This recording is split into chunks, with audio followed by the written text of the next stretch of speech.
ওনাদের কেমন আছো তুমি? যেমন তোমরা রেখেছো সবাই মিলে ভালো। আচ্ছা, এক্ষুনি আগে তুমি বললে তোমার দিনকে দিন তোমার খুব গ্ল্যামার মারছে, এটা কি একটু লাস্ট বলতে পারবে? গ্ল্যামার আসলে বিষয়টা তো একটু অন্যরকম, মানে সৌন্দর্য তো শুধু বাইরে থেকে না ভাই, এটা তো ভিতরে।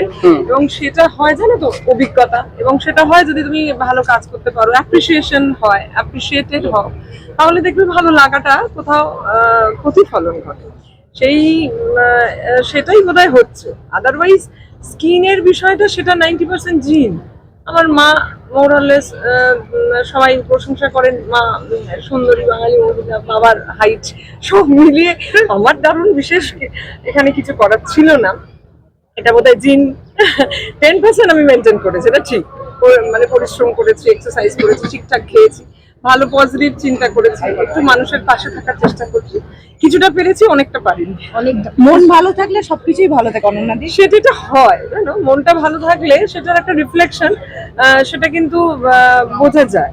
এবং এটা তো ঘটনাই যে মনটা মুখের প্রতিফলন, সুতরাং সেটা তো হয়। Thank you.